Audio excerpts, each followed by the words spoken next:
हरि ओम। इदं राष्ट्राय इदन्न मम। आज श्रावण मास के शुक्ल पक्ष की एकादशी तिथि दोपहर 1:12 तक तदुपरांत द्वादशी तिथि विक्रमी संवत 2082। हमारे देश में एक सुभाषित काफ़ी प्रचलित है। हम कहते हैं वसुधैव कुटुम्बकम। वो पूरा श्लोक क्या है? अयं निजः परो वेति गणनान् लघुचेतसां उदारचरितानान्तु वसुधैव कुटुम्बकम। एक इसमें शब्द आया कुटुम्बकम, अर्थात परिवार, अर्थात अपने निजी परिजन। तो ये कुटुंब की जो अवधारणा है, कुटुंब होता सभी जगह है, परंतु एक सिस्टम, एक तंत्र, एक यूनिट के तौर पर कुटुंब की जो व्याख्या है वो भारतवर्ष में ही मिलती है, या भारतीय उपमहाद्वीप में, जो वस्तुतः हमारी हिंदू संस्कृति के ही अंग रहे हैं, ऐसे स्थानों पर मिलती है। अब जब हम कुटुंब की बात करते हैं तो वह एक ऐसा तंत्र हमारे देश में है, हमारे समाज में है, जिसकी वजह से आज तक हमारी जो संस्कृति है वह चिरंतन बड़े सारे आघातों के बाद भी चलती आई है। आज हम इस बात की चर्चा इसलिए कर रहे हैं क्योंकि आज जिस लेख का हम पाठन करने वाले हैं वह पथिक संदेश पत्रिका में एक घर आंगन करके स्तंभ है। जैसे हमें पता ही है कि पथिक संदेश पत्रिका में अलग अलग जीवन के अलग अलग अंशों से संबंधित समाचार भी होते हैं, प्रेरक कहानियाँ भी होती हैं। हमारे जो वीर वीरांगनाओं के जो भुला दिए गए ऐसे वीर वीरांगनाओं की कहानियाँ भी होती हैं। साथ ही साथ जो हमारे जीवन को परिवर्तित कर सकें ऐसे क्रांतिकारी लेख भी होते हैं। उन्हीं लेखों की श्रृंखला में आज जो ये लेख है वो कहता है कि संयम सहनशीलता ही रखेगी मधुर रिश्तों को बरकरार। जो रिश्ते हैं यानी जो परिवार है उसको बनाए रखने के लिए जो आवश्यक हैं उन बिंदुओं को पर चर्चा की है। आज के संदर्भ में ये बहुत बड़ा विषय है।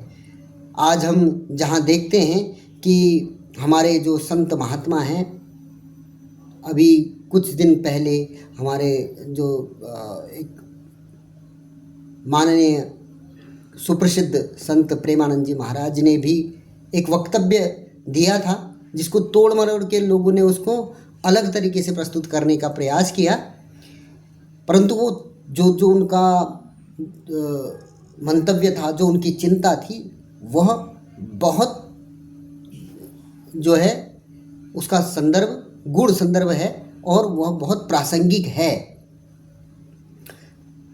इसी आलोक में अगर हम देखें तो आज जो हमारे संस्कृति पर जो बड़ा आघात हो रहा है वह है हमारी पारिवारिक व्यवस्था। ये कुटुंब की सोच वाली व्यवस्था, इसको छिन्न भिन्न कर दिया जाए। इसके लिए एक तरफ तो NGOs और तथाकथित रूप से जो समाज सुधारक और इस नाते जुड़े हुए जो विदेशी फंडिंग के द्वारा पोषित तंत्र हैं, उनके माध्यम से जुडिशरी हो या समाज के अन्य आंदोलन हो या अन्य समाज के अंश हों, वहाँ पर विद्रूपण किया जा रहा है।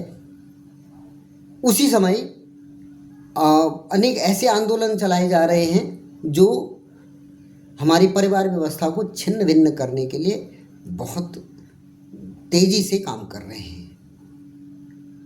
तो पहले ये लेख पढ़ते हैं, फिर उसमें थोड़ा और हम विचार करने की कोशिश करेंगे। लेख बिल्कुल सिंपल है कि एक परिवार को परिवार बने रहने के लिए क्या क्या करना चाहिए, बहुत सामान्य बातें हैं। उन बातों को हम स्मरण करें तो एक बहुत बड़ा लाभ होने वाला है और ये आवश्यक भी है।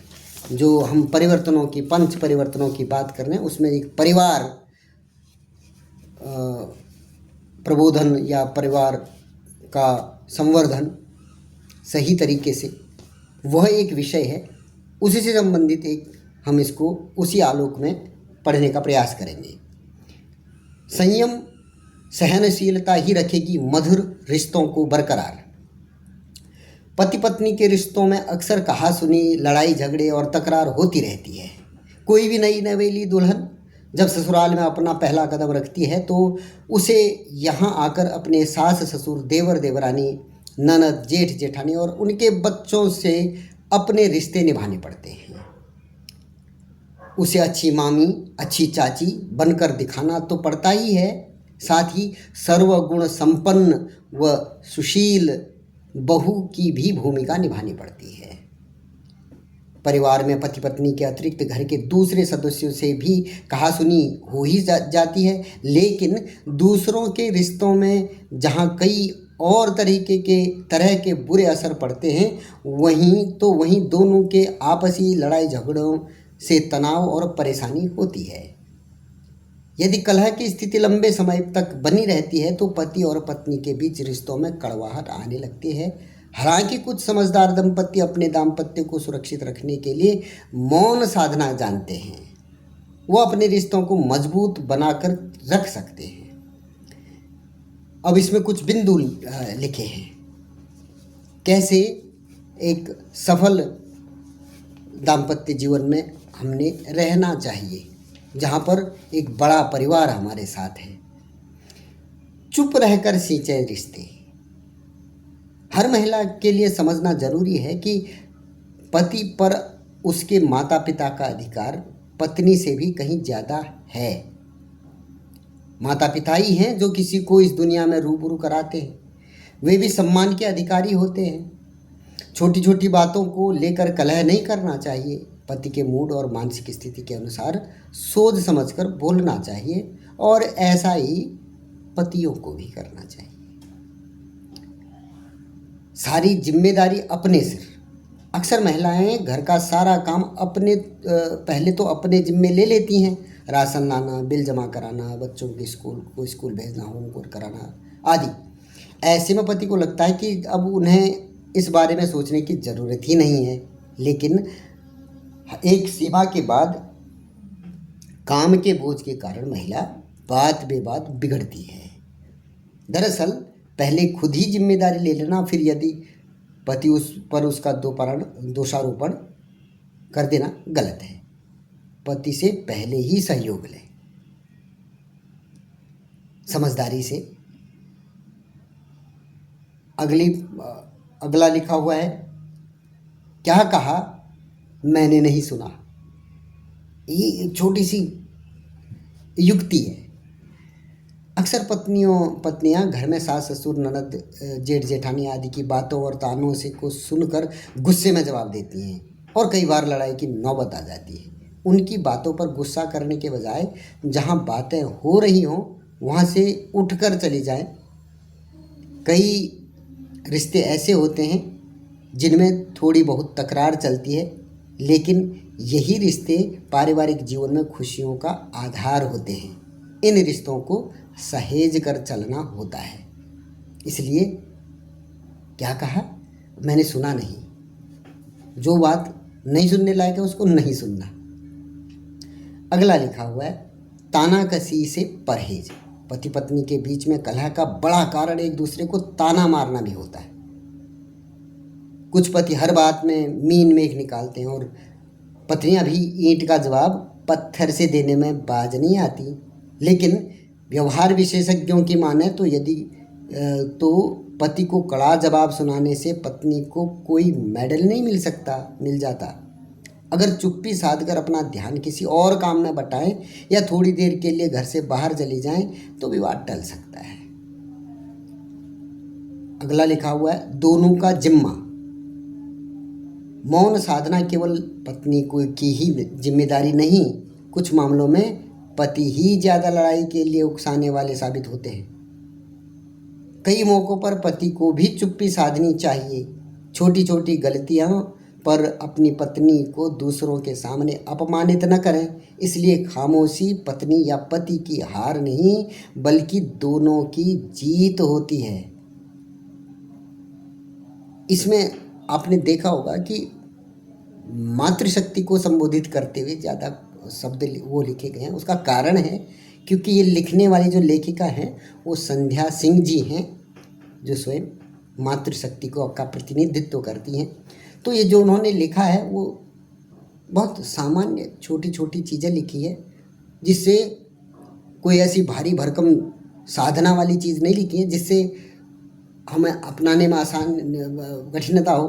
हम आसानी से इन सूत्रों को अपना सकते हैं और अपने परिवार का, अपने समाज का भला कर सकते हैं। आज की परिस्थिति में जब छोटी छोटी बातों पर परिवार टूट रहे हैं, ऐसे में बड़ी जिम्मेदारी बन जाती है, वो मातृशक्ति हो या पुरुष शक्ति हो, दोनों की बड़ी जिम्मेदारी बनती है कि आपका जीवन सिर्फ आपका नहीं रहा, आपका जीवन समाज का भी जीवन है। उसको आप क्या दे सकते हैं, ये विचार रहना चाहिए। अगर जब हम ये विचार करते हैं तो इसमें जो सबसे सरलतम चीज़ क्या हो सकती है जो मैं समाज को दे सकता हूँ, मेरा कंट्रीब्यूशन समाज के लिए हो सकता है, वो ये कि मैं स्वयं अपने परिवार को सही से सहेज करके रख सकूं। पहला काम, अपने आसपास को सही से सहेज कर रखने का प्रयास कर सकूं, अपना अनुशासित और नियंत्रित रह सकूं। मैं अपने पर ही ये सारे कार्य करूं तो भी मैं समाज का, इन लार्जर पर्सपेक्टिव समाज का सहयोग करता हूं। समाज का सहयोग जब करता हूं तो मैं राष्ट्र का सहयोग करता हूं, राष्ट्र की उन्नति में सहयोगी हूं। ये भान हम लोगों को होना चाहिए। ये जो परिवार की बातें कर रहे हैं, पति पत्नी की बातें कर रहे हैं, ये सिर्फ पति पत्नी की बातें नहीं रही, ये वास्तव में समाज की बात है। क्योंकि इस समाज का जो बेसिक यूनिट है वो पति पत्नी से मिलकर बना हुआ परिवार है। उस परिवार का